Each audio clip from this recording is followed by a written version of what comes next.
Atomic structure lesson number 4 notes दिलेल्या लिहून काढल्या असतील तुम्ही सगळ्यांनी.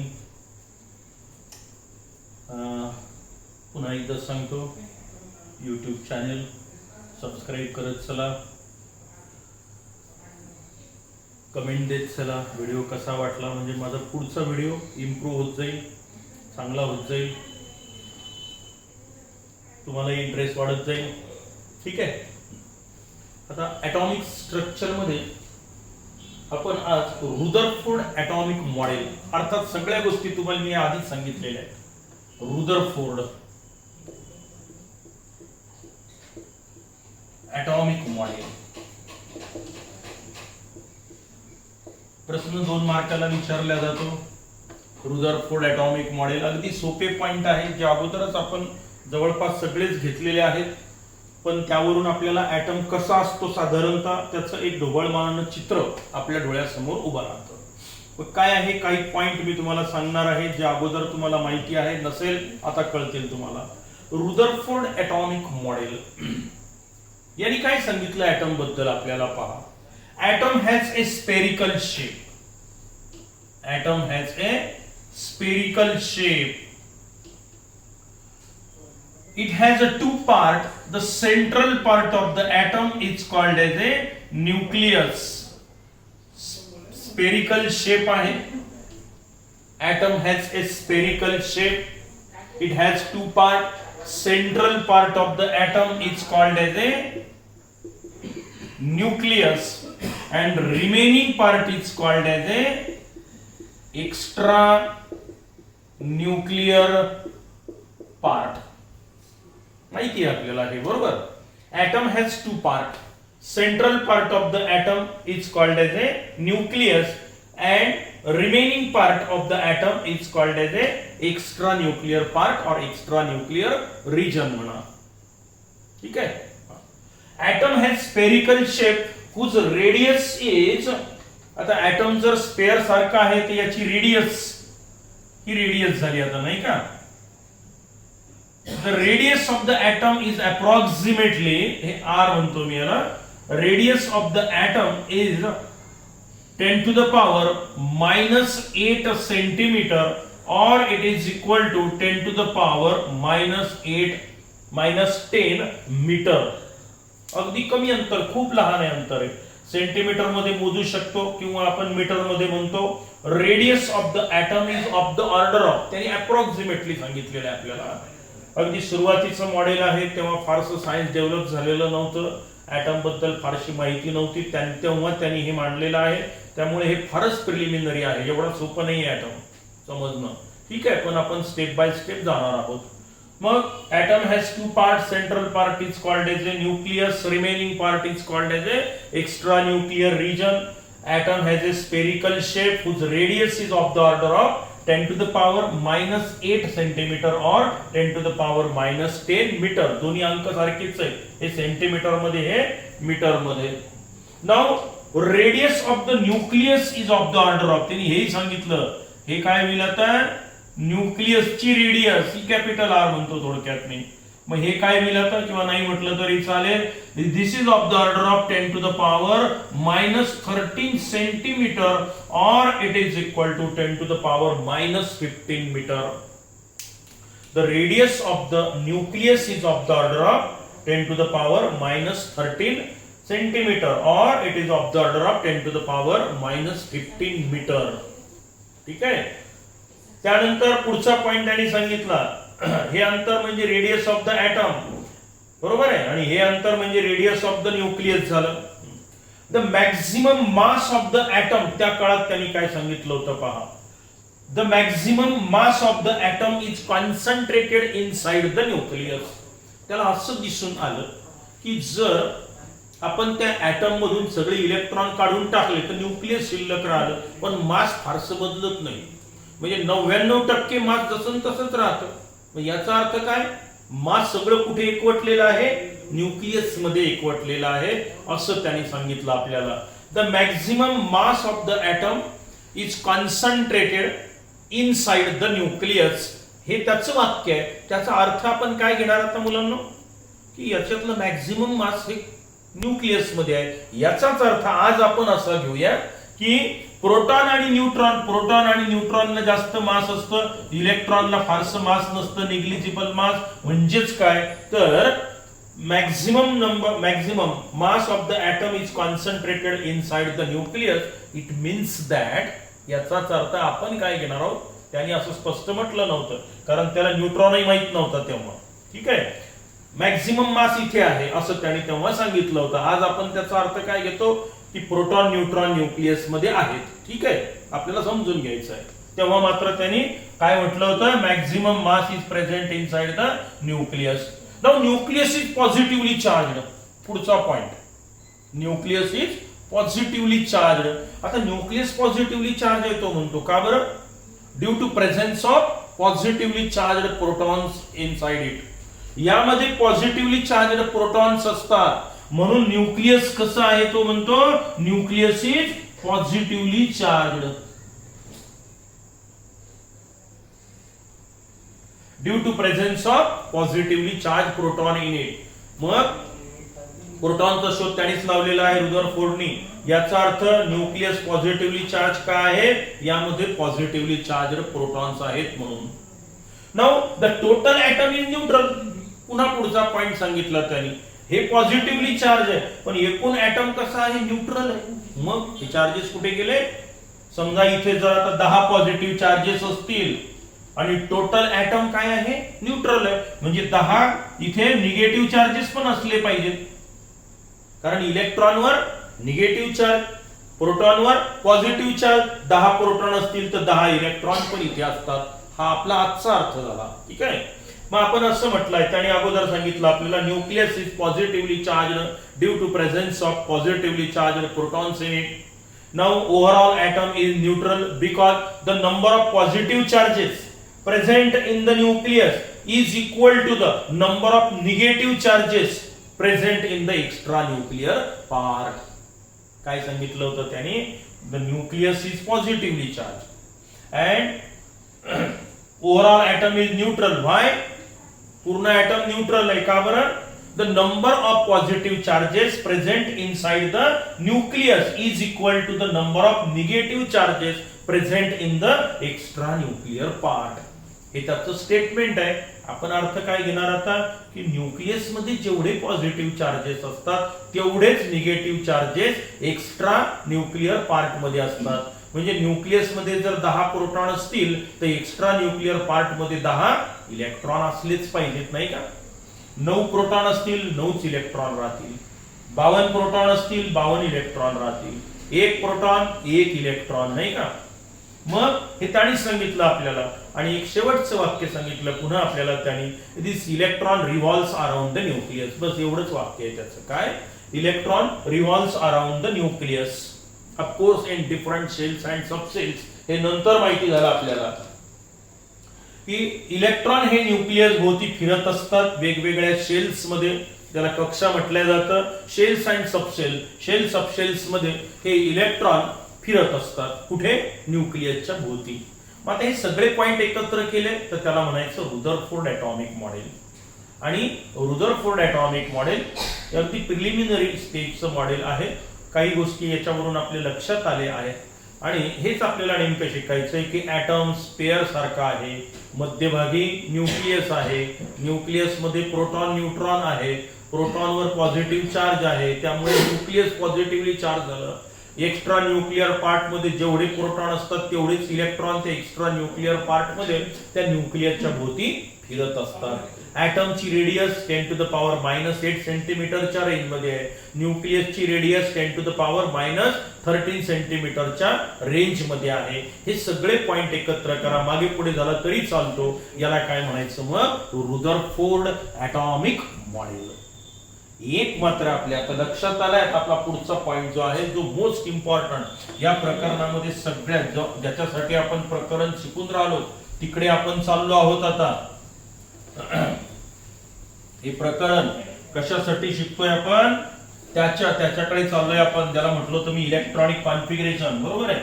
मग रुदरफोर्ड ॲटॉमिक मॉडेल नुसार आपल्या लक्षात आलं की ॲटम स्पेअर सारखा आहे, मध्यभागी न्यूक्लियस आहे, न्यूक्लियस मध्ये प्रोटॉन न्यूट्रॉन आहे आणि इलेक्ट्रॉन याच्या भोवती फिरून राहिलेले आहेत. याची साईज किती, याची साईज किती, ती संख्या पण आपण दिली. हे झालं रुदरफोर्ड ॲटॉमिक मॉडेल. प्रोटॉनची संख्या म्हणजे ॲटॉमिक नंबर, न्यूट्रॉनची संख्या म्हणजे न्यूट्रॉन नंबर, दोघांची बेरीज म्हणजे ॲटॉमिक मास नंबर. जेवढे प्रोटॉन असतात तेवढे इलेक्ट्रॉन असतात, बरोबर आहे. हे सगळं आपण अगोदर आता घेतलेलं आहे. आता सगळ्यात एक महत्वाचा मुद्दा जो आपल्याला डिस्कस करायचा आहे तो म्हणजे हे इलेक्ट्रॉन जे या एक्स्ट्रा न्यूक्लिअर पार्ट मध्ये फिरत असतात हे नेमके कसे फिरतात, कुठे फिरतात. समजा एखाद्या ॲटम मध्ये 10 इलेक्ट्रॉन असतील तर ते 10 इलेक्ट्रॉन कुठे सापडतील. मला इथे 10 म्हणजे असं तर होणार नाही की 10 इलेक्ट्रॉन आहे चालले 2-2च्या रांगा करून गळ्यात हात टाकला एकमेकाच्या, तू चला तुम्ही दोघं पुढे आम्ही दोघं मागे येतो, काही 2 इकडे फिरून राहिले, काही तिकडे चालले, कुठेही हा कोणी इकडे जाय, असं नाहीये.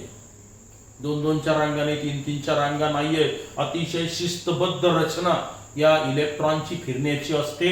कोणता इलेक्ट्रॉन कुठे आहे ते तुम्हाला शोधून काढता येतं की एखाद्या याच्यात जर 92 इलेक्ट्रॉन असतील तर हे 92च्या 92 इलेक्ट्रॉन या एक्स्ट्रा न्यूक्लिअर पार्ट मध्ये कुठे आहेत ते तुम्हाला सांगता येतं. आणि हे सांगण्यासाठीच आपण काय घेणार आहोत आता, क्वांटम नंबर, ज्याच्यावर आधारित आपलं इलेक्ट्रॉनिक कॉन्फिगरेशन आहे. आता इलेक्ट्रॉनिक कॉन्फिगरेशन ह्या आपल्या संपूर्ण केमिस्ट्री आणि फिजिक्सचा ज्याला बेस म्हणता येईल. ज्याला इलेक्ट्रॉनिक कॉन्फिगरेशन कळलं, ज्याला इलेक्ट्रॉनिक कॉन्फिगरेशन लिहिता आलं, त्याला पदार्थाचे खूप सारे गुणधर्म एक्सप्लेन करता येतात. जेव्हा जेव्हा पदार्थाच्या गुणधर्माकडे आपण जातो तेव्हा कारण सर्व रासायनिक गुणधर्म हे या इलेक्ट्रॉनच्या रचनेवर अवलंबून असतात. याची रचना कशी आहे, शेल्स किती, शेल्स मध्ये कोणत्या शेल्स आहेत, कोणत्या सबशेल्स आहेत, ते इलेक्ट्रॉन कुठे आहे, त्यात किती किती इलेक्ट्रॉन असतात, या सगळ्यांची माहिती मिळवणे आणि त्याच्यावरून मग इलेक्ट्रॉनिक कॉन्फिगरेशन लिहिणे. चालेल. मग हा आपला सगळ्यात महत्वाचा मुद्दा आपल्याला या प्रकरणात जो घ्यायचा आहे तो. मग आता इलेक्ट्रॉन नेमका ऍटम मध्ये कुठे आहे, त्याची जागा कुठे आहे, बरोबर आहे, हे सांगणे म्हणजे इलेक्ट्रॉनिक कॉन्फिगरेशन, इलेक्ट्रॉनचं डिस्ट्रीब्युशन. आणि हे इलेक्ट्रॉनचं डिस्ट्रीब्युशन कशाच्या आधारावर केलं, काय आहे नेमकं, याच्यासाठी आपण 4 क्वांटम नंबर शिकून घेणार आहोत. हे 4 क्वांटम नंबर जर आपल्याला समजले तर त्याच्यावरून आपण इलेक्ट्रॉनिक कॉन्फिगरेशन लिहू शकतो. पुन्हा पहा माझं वाक्य काय आहे की जर आपल्याला इलेक्ट्रॉनिक कॉन्फिगरेशन समजून घ्यायचं असेल, तुम्ही लिहू शकाल, पण जर समजून घ्यायचं असेल तर त्याच्यासाठी आपण हे 4 क्वांटम नंबर शिकूया. 4 क्वांटम नंबर जर मी तुम्हाला सांगितले तर तुम्ही त्या ऍटम मधला तो इलेक्ट्रॉन नेमका कुठे आहे ते सांगू शकता, त्याची जागा नेमकी कुठे असेल. अर्थात एक्झॅक्ट पोझिशन सांगता नाही येत आपल्याला, कारण तो फिरतो, तुम्ही जाऊस तर तो भलतीकडे चालल्या जाईल, बरोबर आहे. मग त्याचं कमीत कमी ऍव्हरेज डिस्टन्स काय, त्याची एनर्जी काय ते सांगता येईल आपल्याला काही बाबतीत. ठीक आहे. मग आता आपण क्वांटम नंबर कडे जाणार आहोत, बरोबर. आता क्वांटम नंबर म्हणजे काय आहे, हे 4 नंबर आहेत की ज्या नंबर जर तुम्हाला माहिती पडले तर नेमका ऍटम मध्ये इलेक्ट्रॉन त्या एक्स्ट्रा न्यूक्लिअर पार्ट मध्ये कुठे आहे ते सांगता येतं. म्हणजे काय, आपल्या भाषेत सरळ सरळ इलेक्ट्रॉनचा ऍड्रेस आहे. हा इलेक्ट्रॉनचा ऍड्रेस तुम्हाला सांगितलं की हे 4 इलेक्ट्रॉन आहे, तुम्ही बरोबर 4 क्वांटम नंबर आहे, तुम्ही बरोबर त्या इलेक्ट्रॉन पर्यंत जाऊन पोहोचता, बरोबर आहे की नाही. जसं आपल्याला एखाद्याला पत्र पाठवायचं आता बंदच झालं, ते मग कोणत्या तालुक्यात आहे, कोणत्या जिल्ह्यात आहे, कोणत्या राज्यात आहे, त्याचं नाव काय, कोणत्या गल्लीत आहे, असं लिहितो, पत्र बरोबर घरापर्यंत पोहोचतं. तसं नेमकं आपल्याला काय करायचं, आता इलेक्ट्रॉन त्या एक्स्ट्रा न्यूक्लिअर पार्ट मध्ये कुठे आहे, मग त्याचा ऍड्रेस काय आहे ते सांगण्यासाठी 4 क्वांटम नंबरची गरज आहे. या क्वांटम नंबरवर आधारित कोण आहे, इलेक्ट्रॉनिक कॉन्फिगरेशन. म्हणजे क्वांटम नंबर अगोदर घेऊ आणि त्याच्यानंतर आपल्याला इलेक्ट्रॉनिक कॉन्फिगरेशन प्रत्येकाचं अगदी सहजपणे खूप सोप्या पद्धतीने लिहिता येतं आणि त्याचं समजतं की हे कसं आलं, हेच का आलं, तेच का आलं, या प्रश्नांची उत्तरं पण तुम्हाला मिळणार आहेत. ठीक आहे. मग आता क्वांटम नंबर बघूया आपण. 4 quantum numbers are required to find out the position of the electron in the atom. पुन्हा पहा, 4 quantum numbers are required. 4 quantum नंबरची गरज असते टू फाइंड आउट, हुडकून काढण्यासाठी to find out the position of the electron in the atom. Atom मध्ये इलेक्ट्रॉनची position शोधून काढण्यासाठी 4 क्वांटम नंबरची गरज असते. पहिला क्वांटम नंबर आहे प्रिन्सिपल, मुख्य प्रिन्सिपल क्वांटम नंबर.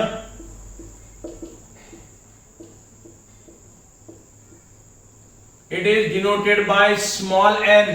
प्रत्येकाची माहिती गोळा करायची आहे. ती झाल्यानंतर मग आपण कुणीकडे जाणार आहोत, इलेक्ट्रॉनिक कॉन्फिगरेशन कडे.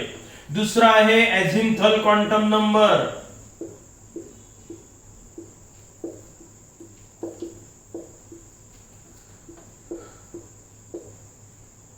Denoted by small l. तिसरा आहे magnetic quantum number.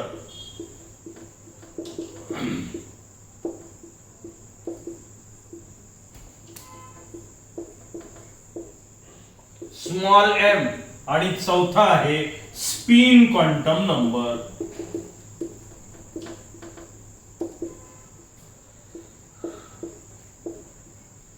Denoted by small s. पहा बरं, चारही लेटर स्मॉल लिहिले, small n, small l, small m, small s. या 4 क्वांटम नंबरच्या जर किमती मी तुम्हाला सांगितल्या, ह्या 4 किमती आहेत, तर तुम्ही काय करू शकता, आता त्या इलेक्ट्रॉन पर्यंत ऍटम मध्ये जाऊन पोहोचू शकता. समजा मी तुम्हाला एखाद्या सांगितलं याला पत्र घेऊन जाय बरं या इलेक्ट्रॉनला, तुम्ही काय मागाल, सर त्याचा ऍड्रेस द्या, हा घे ऍड्रेस आणि जा त्याच्यापर्यंत, तुम्ही तिथपर्यंत जाऊ शकता. बरोबर आहे. मग 4 क्वांटम नंबर, नाव पाठ झाले पाहिजे. Principal quantum number, azimuthal quantum number, magnetic quantum number, spin quantum number. 4 quantum numbers are required to find out the position of the electron in the atom. आता आपण पहिल्या क्वांटम नंबर कडे जाऊया. म्हणजे प्रत्येक क्वांटम नंबर तुम्हाला हळूहळू त्या पर्टिक्युलर इलेक्ट्रॉन कडे, ज्याला पत्र द्यायचं थोडक्यात, त्याच्यापर्यंत तुम्ही जाणार आहात. चालेल. मग आता पहिल्या क्वांटम नंबर काय सांगतो आपल्याला, त्याचा विचार आपण करूया. त्याचा अर्थ काय होतो ते समजावून घेऊया. हे कशासाठी आवश्यक आहे, इलेक्ट्रॉनिक कॉन्फिगरेशन, इलेक्ट्रॉनचं डिस्ट्रीब्युशन साठी आवश्यक आहे. हे समजलं की ते फार सोपं आहे. Principal quantum number denoted by small n. हे काय सांगतो number. Now this principal quantum number, it gives the information, माहिती. It gives the information about that main energy shell in which the electron is present. हे वाक्य सांगण्याच्या अगोदर, समजून घेण्याच्या अगोदर थोडंसं मी तुम्हाला अगोदर अलर्ट करतो, म्हणजे तुम्हाला समजायला सोयीचं जाईल. मध्यभागी न्यूक्लियस आहे, त्याच्यानंतर शेल्स आहेत. पहिली शेल, दुसरी शेल, तिसरी शेल, चौथी शेल, त्याला म्हणायचं मेन एनर्जी शेल. या शेलचं विभाजन झालं, त्याला म्हटलेलं आहे सबशेल. सबशेलचं आणखी विभाजन होतं, ज्याला ऑर्बिटल म्हणण्यात येतं. म्हणजे या एक्स्ट्रा न्यूक्लिअर पार्ट मध्ये शेल्स आहेत, सबशेल्स आहेत, ऑर्बिटल्स आहेत. चालेल. त्याचीच माहिती गोळा करायची आहे आपल्याला. मग मुख्य एनर्जी शेल जी आहे त्याची माहिती देणारा हा नंबर आहे. म्हणून मी काय म्हटलं वाक्य, this principal quantum number, it gives the information about that main energy shell in which the electron is present. तो इलेक्ट्रॉन जो तुम्हाला शोधून काढायचा आहे तो कोणत्या मेन एनर्जी शेल मध्ये आहे याची माहिती देणारा क्वांटम नंबर, म्हणायचं त्याला प्रिन्सिपल क्वांटम नंबर. म्हणजे काय प्रकार आहे पहा, principal quantum number. It is denoted by n and the values of n are 1, 2, 3, 4, 5, 6 and 7. त्याच्या पुढे जायचं काम नाही, आपल्या शेल संपल्या एवढ्याच असतात.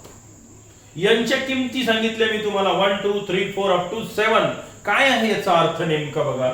आता आपल्याला माहिती आहे, this is the nucleus, positively charge. समजा हे न्यूक्लियस आहे. आता इथून सुरुवात करायची आपल्याला. ही झाली एक्स्ट्रा न्यूक्लिअर पार्ट मध्ये पहिली शेल, ही झाली दुसरी शेल, स्फेरिकल शेप. त्यानंतर ही तिसरी शेल,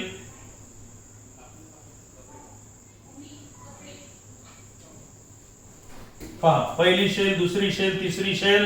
हे पहा, आता याला मी नंबर देतो. ही 1, 2, 3, 4, 5, 6 आणि 7. 5, 6 आणि 7. आता n म्हणजे काय, principal quantum number. It gives the information about that main energy shell in which the electron is present. आपला इलेक्ट्रॉन कोणत्या शेल मध्ये आहे, मुख्य शेल मध्ये, त्याची माहिती देणारा क्वांटम नंबर. मी म्हटलं n इज इक्वल टू 3. मग तुम्ही काय म्हणाल की सर तो इलेक्ट्रॉन जो शोधून काढायचा आहे तो तिसऱ्या शेल मध्ये आहे, n इज इक्वल टू 3, म्हणजे इथे जावं लागेल तुम्हाला शोधायला. मी म्हटलं n इज इक्वल टू 2, तुम्ही इथे याल. मी म्हटलं n इक्वल टू 5, तुम्ही इथे याल. मी म्हटलं n इज इक्वल टू 7, तुम्ही 7व्या शेल मध्ये गेले. मग आपल्याला प्रिन्सिपल क्वांटम नंबर काय सांगतो की तो इलेक्ट्रॉन कोणत्या मेन एनर्जी शेल मध्ये आहे, पहिल्या की दुसऱ्या की तिसऱ्या की चौथ्या की सातव्या. आता 3.5 शेलचा नंबर येणार, मुख्य मेन इंटिग्रल नंबर असतील याला. 3.5 होईल का? नाही होणार. 1 ते 7 पर्यंतच राहील. 8वी शेलच नाही, मूलद्रव्य नाहीये, म्हणून 1 ते 7. मग n इज इक्वल टू 3. त्यानंतर या शेल्सना आपण नावं पण देऊन टाकले, सुंदर सुंदर नावं देऊन टाकले याला आपण. नंबर तर दिले, नाव पण दिले, स्टार्टिंग फ्रॉम द न्यूक्लियस. पहिली शेल KLMNOP आणि Q. सुंदर नाव, मला आवडले, तुम्हालाही आवडतील. Okay. K shell, L shell, M shell, N shell, O shell, P आणि Q. Starting from the nucleus, तिकडून नाही आलो मी. नंबरिंग कुणीकडून दिलं आपण? Number of the principal quantum number, it starts from the nucleus from 1 to 7. And the shells are also named as K, L, M, N, O, P, Q, starting from the nucleus. Nucleus पासून आपण सुरुवात केली. पहिल्या शेलला याला K म्हटलेलं आहे, पहिली shell K, L, M, N, O, P. मी म्हटलं n इज इक्वल टू 3, म्हणजे कोणती शेल? M शेल मध्ये तुम्ही गेले ते इलेक्ट्रॉन शोधायला. मग आपल्याला आता या वाक्यात काही अडचण आहे का? पहा बरं. Principal quantum number denoted by n, यांची किंमत काय सांगते? n इज इक्वल टू 2 म्हटल्याबरोबर दुसऱ्या शेल मध्ये शोधा इलेक्ट्रॉन. n इक्वल टू 5 म्हटलं 5व्या शेल मध्ये शोधा इलेक्ट्रॉन, नाही का? म्हणजे कोणत्या मेन एनर्जी शेल मध्ये तो इलेक्ट्रॉन आहे हे सांगणे, हे दर्शवणारा नंबर म्हणजे कोण? Principal quantum number. मग इट गिव्स द इन्फॉर्मेशन, माहिती कशाची? It gives the information about that main energy shell in which the electron is present. n equal to 2 दुसऱ्या शेल मध्ये इलेक्ट्रॉन आहे, n equal to 5 पाचव्या shell मध्ये electron आहे. ही झाली माहिती. Now this quantum number also used to find out the relative distance of that electron from the center of the nucleus. एवढंच काय, हा प्रिन्सिपल क्वांटम नंबर आणखी तुम्हाला कशासाठी मदत करतो की त्या इलेक्ट्रॉनचं या न्यूक्लियसच्या सेंटर पासूनचं अंतर किती आहे ते पण सांगायला मदत करतो. हा किती दूर आहे, हा किती दूर आहे, हा किती दूर आहे, हा इलेक्ट्रॉन इथे असेल तर किती दूर आहे, कुठून? सेंटर ऑफ द न्यूक्लियस पासून. This principal quantum number also used to find out the distance of the electron from the centre of the nucleus. Nucleus पासून तो इलेक्ट्रॉन किती अंतरावर आहे हे सांगण्यासाठी देखील हा नंबर आपल्याला मदत करत असतो. एवढंच काय, it also used to find out the energy of the electron. एवढंच काय, तर त्या इलेक्ट्रॉनची एनर्जी किती असेल तेही सांगण्यासाठी हा आपल्याला क्वांटम नंबर मदत करत असतो. अर्थात ती किती असते, काय असते, तूर्त आपल्याला त्याची गरज नाही. पण प्रिन्सिपल क्वांटम नंबर तुम्हाला 3 माहिती सांगतो आता. It gives the information about that main energy shell in which the electron is present. दूसरा, it also used to find out the average distance of the electron from the center of the nucleus. न्यूक्लियसच्या centre पासून तो electron किती अंतरावर आहे यांच्या किमतीवरून समजतं आपल्याला, किंवा फॉर्म्युल्यात किंमत टाकून काढता येतं. फॉर्म्युला आहे त्याचा, बस यांची किंमत टाका, उत्तर काढा. एनर्जीचं तसंच आहे. It is also used to find out the energy of the electron. ठीक आहे, 3 गोष्टीसाठी उपयोगात येतो हा quantum number. It is observe that as going away from the nucleus energy of the shells goes on increases. बघा, एक महत्वाचा point सांगतोय मी तुम्हाला आता. तुम्ही जसे जसे दूर चालले तसं तसं एनर्जी काय होत चालली, एनर्जी ही वाढत वाढत चालली. म्हणजे इथे इलेक्ट्रॉन असेल तर याची एनर्जी कमी असेल, इथे इलेक्ट्रॉन आला एनर्जी वाढली, इथे आला वाढली. म्हणजे थोडक्यात नंबर जर वाढत वाढत गेला तर त्या इलेक्ट्रॉनची एनर्जी, त्या शेलची एनर्जी पण वाढत वाढत जाते. It is observe that as going away from the nucleus energy of the shells also goes on increases. सगळ्यात कमी एनर्जी कोणत्या शेलची राहील, या पहिल्या. नंतर याची वाढली, इथे वाढेल वाढेल वाढेल वाढेल चालली वाढत वाढत. तर सगळ्यात जास्त एनर्जी 7व्या शेलची असेल. ही खालोखाल त्याच्या. बघा चौथाही पॉइंट सांगितला मी, मोठा महत्वाचा नंबर आहे हा. कोणत्या शेल मध्ये इलेक्ट्रॉन आहे त्याची माहिती हाच देतो. तो न्यूक्लियसच्या सेंटर पासून किती अंतरावर आहे त्याची माहिती हा क्वांटम नंबर देतो. त्याची एनर्जी किती आहे हा क्वांटम नंबर देतो. एक लक्षात आलं की जसं जसं आपण न्यूक्लियस पासून दूर दूर जाल तसं तसं आपल्याला एनर्जी त्या शेलची वाढत वाढत गेलेली दिसून येते. बरोबर आहे. आता आपल्याला आणखी एक अतिशय महत्वाचा मुद्दा लक्षात घ्यायचा आहे की पहिल्या शेल मध्ये किती इलेक्ट्रॉन आहेत, दुसऱ्या शेल मध्ये किती, तिसऱ्या शेल मध्ये किती. आता हे पाठ करायची गरज नाही, याचा फॉर्म्युला आहे twice n square where n is equal to principal quantum number. की पहिल्या शेल मध्ये किती इलेक्ट्रॉन, दुसऱ्या मध्ये किती, तिसऱ्या मध्ये किती आहे टाका किंमत. एन ची किंमत 1 टाका बरं. 2 multiplied by n 1 square 1 square 1 म्हणजे 2 मल्टिप्लाइड बाय 1 2 इलेक्ट्रॉन. याचा अर्थ n is equal to 1 principal quantum number n is equal to 1 म्हणजे पहिली शेल, पहिल्या शेलला के शेल म्हटलं. के शेल मध्ये जास्तीत जास्त किती इलेक्ट्रॉन राहू शकतात 2. या फॉर्म्युल्यानं तुम्ही पुढच्या शेल मध्ये गेले n इज इक्वल टू 2 टाका बरं. मग 2 इंटू 2 स्क्वेअर म्हणजे 2 multiplied by 4 8 electrons. n is equal to 2. ही के शेल, ही एल शेल. आता तिसऱ्या शेल मध्ये पॉवर किती इलेक्ट्रॉन आले, n इज इक्वल टू 3 म्हणजे कोणती शेल, m शेल. ही एल शेल, ही shell, K shell, L shell, M shell. बरोबर आहे. शेल म्हणजे कक्षा. 3 म्हणजे 2 इंटू 3 स्क्वेअर म्हणजे काय 2 मल्टिप्लाइड बाय 9 म्हणजे किती 18 इलेक्ट्रॉन. पहिल्या शेल मध्ये 2 इलेक्ट्रॉन, दुसऱ्यामध्ये 8, तिसऱ्यामध्ये 18. बरोबर आहे. चौथ्यामध्ये किती येतील काढा. 2 मल्टिप्लाइड बाय 4 स्क्वेअर म्हणजे 2 मल्टिप्लाइड बाय 4 चा वर्ग 16 16 दोन्ही 32 इलेक्ट्रॉन. नंतर 50 येतील. n is equal to 4 K L M n shell. आता पहा तुम्हाला काढता येतात नाटक, त्याला काही गरज नाही, याच्यात सगळं संपून जातं. पहिल्या शेल मध्ये 2 इलेक्ट्रॉन असतात, दुसऱ्यामध्ये 8 आले, तिसऱ्यामध्ये 18 इलेक्ट्रॉन आले, चौथ्यामध्ये 32 इलेक्ट्रॉन आले, पाचव्यामध्ये 5 चा वर्ग 5 5 25 गुणिले 2 50 इलेक्ट्रॉन आले. इथे नाही का, इथे 50, इथे 32, इथे 18, इथे 8 आणि इथे 2. आता मी सांगितलं तुम्हाला n इज इक्वल टू 1. पहिल्या शेल मध्ये गेले किती इलेक्ट्रॉन आहेत 2. मग त्या 2 पैकी कोणता नाही सांगतो. दुसऱ्या शेल मध्ये गेले n इज इक्वल टू 2 म्हटलं, इथं 8 इलेक्ट्रॉन आहे, इथे गेले 18, इथे गेले 32, इकडे गेले 50 इलेक्ट्रॉन आहे. म्हणजे त्या पर्टिक्युलर इलेक्ट्रॉन पर्यंत तुम्ही अजूनही पोहोचलेले नाही. फक्त प्रिन्सिपल क्वांटम नंबर वरून तुम्हाला काय कळलं की तो इलेक्ट्रॉन कोणत्या मुख्य एनर्जी शेल मध्ये आहे. पहिल्यात आहे का, दुसऱ्यात आहे का, तिसऱ्यात आहे का, चौथ्यात आहे की सातव्यात आहे.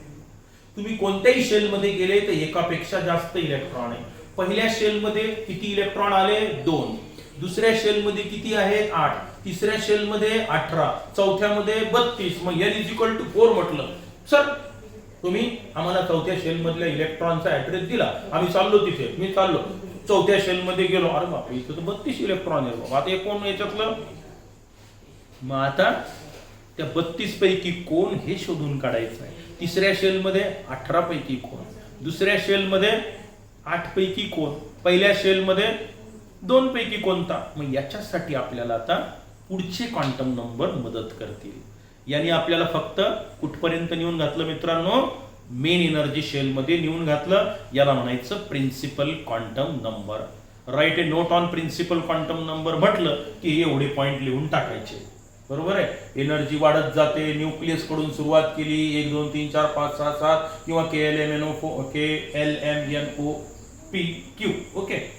त्यात किती इलेक्ट्रॉन असतात कसं काढायचं 2n स्क्वेअर नी चालेल. आणि आता आपण पुढचा क्वांटम नंबर आपल्याला आणखी कशाची माहिती देतो, त्याचे नंबर कोणते असतात ती आपण आता पुढच्या व्हिडिओमध्ये घेऊया. तोपर्यंत गुड बाय, सी यू.